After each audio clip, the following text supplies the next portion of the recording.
the subject. So basically, we're going to talk about Ecoroofs, and it's split up into building design and what we were just talking about. But so we're going to do a little 101, I guess you might call it. So first, this is a slide of a couple conventional roofs, and you can see on the right is a roof that has standing water, and then on the left is actually a new reflective roof on one of our firehouses. So reflective roofing, is a good thing, but it does get dirty and loses some of its ability to reflect heat, that kind of thing. And then, of course, there are lots of problems. This is actually an eco-roof that is a conventional roof in trouble. So this is where there's standing water on the roof. It doesn't drain properly. And so roofing in general is a tough business and to get into. There are many problems associated with the design of buildings and what happens on the building with all of the, one, did you get the design right the first time? And then as the decades go by, what are the tenants and owners of those buildings doing associated with the roof? And in this case, it's an old building. The drainage is very poor, and they have standing water on this roof for about 8 months out of the year. And of course, the city, we don't have resources to check everybody's roof to make sure that you don't have mosquitoes or standing water or things like that, unless somebody, you can call and we'll respond, but we don't have an inspection program, at least not that I know of. I'm sure we don't. Anyway, so conventional roofs, just to get an idea about this, some of the problems associated with conventional roofing, which is why the Bureau of Environmental Services, one of the reasons why we got involved in looking at this issue was mainly stormwater.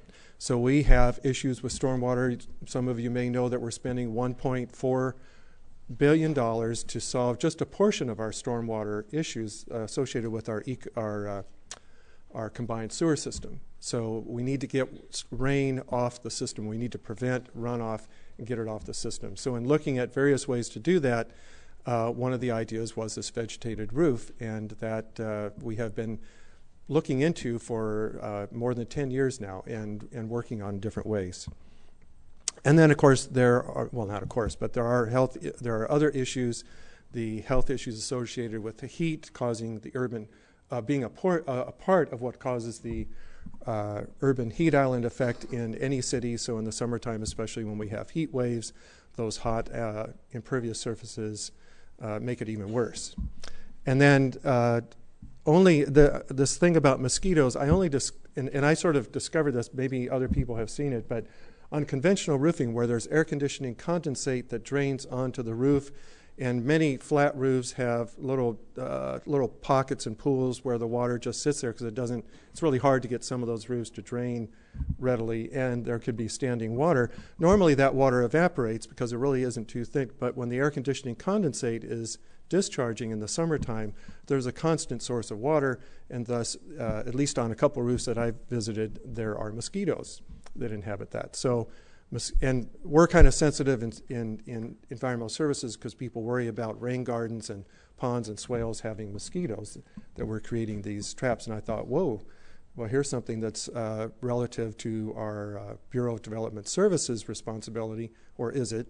I'm not sure that I don't know whose responsibility it is, so I'll leave it at that. It's just something that was unaware. Anyway, and then they're a source of water and air pollution. So there's not a lot of information about pollutants coming from conventional roofs, but they're certainly a source of water. Well, that's a different subject. They're a source of pollutants. And then with regard to the air quality in the city, it's also because urban heat island is associated with temperature and smog and things like that.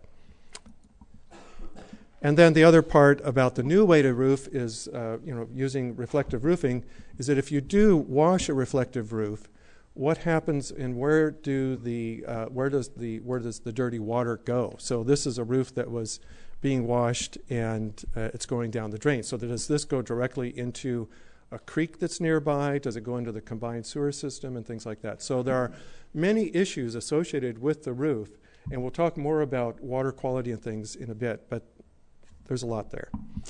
So this is one of Portland's industrial areas. We have a number of these. Cities all over the country have lots of these, and so you can see there's quite an interesting relationship between the surface area of the roof. Is this a pointer? And the pavement.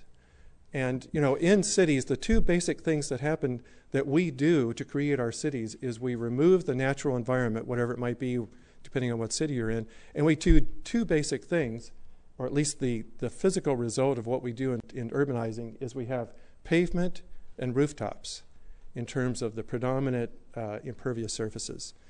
So this portion is what is an issue that we have to get to as well, the rooftops. Now, in Germany and Austria and Switzerland and some other countries, they've actually passed laws that say you have to do an eco-roof. And this is in Linz, Austria. And they've had a law there that you have to do eco-roofs for about 10 years, to my knowledge. And so these are all eco-roofs on these industrial buildings. Kind of like, you know, it's kind of an interesting concept. They actually have a law. They call it a compulsory requirement. What's it called again? They just use the term compulsory instead of the term mandate. We seem to use the term mandate in the United States, and this particular gentleman that gave this, who gave me this slide, kept using the term compulsory. I thought it was just kind of interesting. Yeah, it does sound softer, doesn't it? Maybe not. Anyway, so it's just interesting. So in Germany, Austria, Switzerland, those countries for sure. Well, and then Japan and Korea, in certain circumstances, you have to do a vegetated roof. You don't get a choice, although they do have ways to soften that up. In most of those countries, they do have a grant program. In this country as well, or this city as well, Linz, they had a grant program to give you a little bit of money to help pay for the extra cost, but they still made you do it. Is that just commercial? I don't know the details of what they do in Linz, but definitely that's a light industrial area in the photo. Now, so for, again, so what is an eco-roof as we talk about it?